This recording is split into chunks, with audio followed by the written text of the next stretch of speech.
Na questão então do portfólio, eu quero te mostrar o que você não deve fazer, ou pelo menos deve tentar evitar ao máximo, né? Para você ter mais sucesso na hora de apresentar o seu portfólio, na hora de você conquistar clientes, tá? Então são algumas dicas para você tentar evitar e ver se também isso faz sentido para você naquilo que você está querendo buscar, tá? Então aqui, ó, a primeira coisa que é óbvio é não ter um portfólio, né? Então nem que seja, sei lá, um blog onde você tenha só aquelas artes ali, mas qualquer coisa assim que você consiga armazenar essas artes de uma forma facilmente visível, tá? Mas precisa ter um portfólio, tá? Uma coisa para você mostrar os seus trabalhos de uma forma simples e rápida para a pessoa, enfim, ter acesso na hora que ela precisar. O que já linka com a segunda questão, demorar para mostrar. Às vezes uma pessoa quer ver o seu trabalho e você, por não estar com ele organizado, você pode demorar 2, 3 dias ou até uma semana para você mostrar, ou até mais, né? Enfim, acontece. E aí pode ser que você perca um trampo, perca a chance de você fechar um negócio ali por conta de não mostrar a tempo daquela pessoa que está procurando e está querendo resolver um problema, e você seria a resolução desse problema, tá? Então, uma dica que eu tenho para você tenha um portfólio online. Você pode ter em nuvens, por exemplo, né, em sistemas de nuvem como Dropbox, como Google Drive, até no e-mail ou site, né? Eu tenho um site portfólio também, que é diferente daquele portfólio que eu mostrei no vídeo anterior. É um site, se você colocar aí francisdecristo.com.br, você vai ver que é um site portfólio mesmo, onde não tem basicamente nada além das artes ali, né? E claro, cada arte tem algumas informações e tudo mais, e aí informações de contato e sobre mim, assim. Então, basicamente é um site portfólio. Eu gosto também de ter no Google Drive, porque se eu tiver, por exemplo, conversando num bar com alguma pessoa, assim, pode ser bar, pode ser qualquer outro lugar, né? Mas a pessoa quer ver meus trabalhos, eu posso mostrar o Insta, claro, né?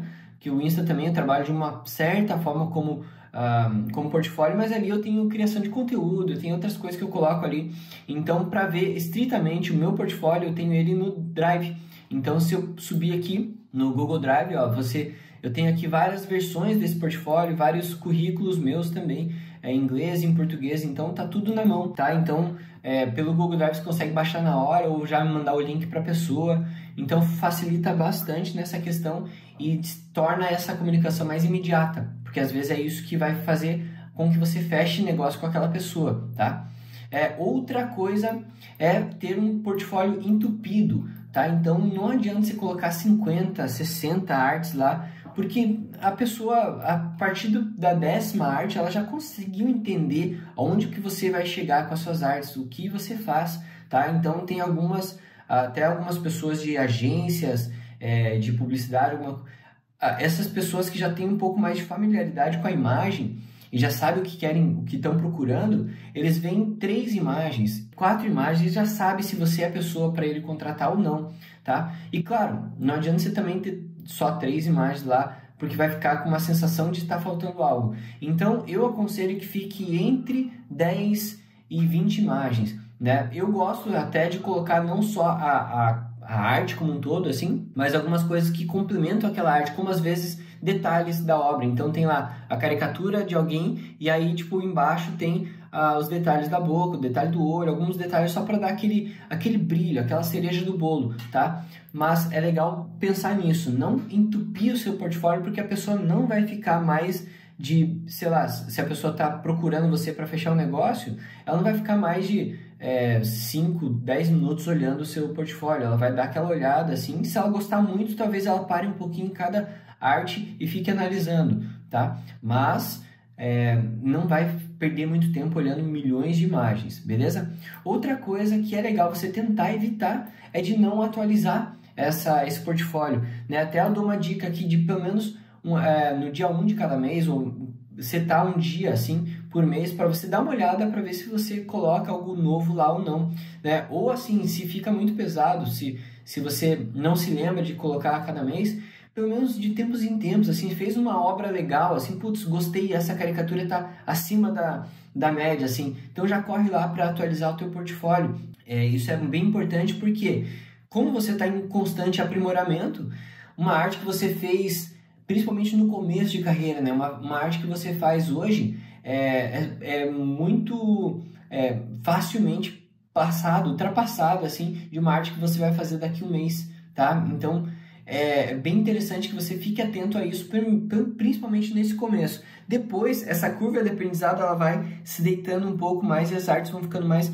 equiparadas, assim, né? Então, eu, por exemplo, eu tenho artes no meu portfólio que eu já fiz, sei lá, mais de 6 anos atrás e, tipo, continua atual com relação ao tipo de arte que eu faço, mesmo que artes atuais estejam num nível mais avançado, né? Mas não fica aquela distância muito grande de uma arte para outra, tá? Então, se eu tenho uma questão mais estratégica de uma arte específica, mesmo que tenha sido feito há um bom tempo atrás, às vezes eu priorizo deixar ela lá, né? Mas se tem algumas coisas que já vão ficando um pouco defasadas, eu já tiro do portfólio para ficar sempre uma coisa mais atualizada, tá? Outra coisa, portfólios complexos e pesados, de difícil compreensão. Na nossa área é comum a gente querer fazer alguma coisa diferentona. É comum a gente, sei lá, querer fugir da casinha e mostrar que a gente é criativo. Só que isso pode ser que atrapalhe a questão da leitura, a questão da visibilidade das obras e tudo mais, tá? Então, se você, por exemplo, não tem um senso de design apurado também, você pode ou contratar alguém, ou fazer uma permuta, alguma coisa, para você conseguir ter uma apresentação mais bonita do seu portfólio. Você pode usar ferramentas online como Canvas, por exemplo. Quem não conhece, é um site chamado canvas.com que ajuda a galera que não está muito familiarizada com o design, a montar o design dos seus documentos e tudo mais. Então você pode fazer por ali também. Eu faço tudo no Photoshop, né? Enfim, já tenho uma facilidade em mexer com o Photoshop e já tenho uma direção de arte na minha comunicação. Então eu já uso essa minha direção de arte na comunicação para passar para o portfólio também. E ali também eu uso bastante informação, né? Para complementar o que tem no portfólio. Então, se eu tenho aqui uma arte específica, deixa eu colocar aqui alguma coisa mais específica. Então aqui, ó, por exemplo, já mostro a foto da pessoa que eu fiz a caricatura aqui e mostrei de onde que foi a inspiração, né? Então, algumas coisas eu coloco umas informações, em outros momentos eu vou deixar só a arte mesmo falar por si só, tá? Então, eu gosto de intercalar assim também. Isso também já faz um pouco de link com esse tema que é não ser um narrador de portfólios. Isso principalmente quando você está apresentando pessoalmente para a pessoa, né?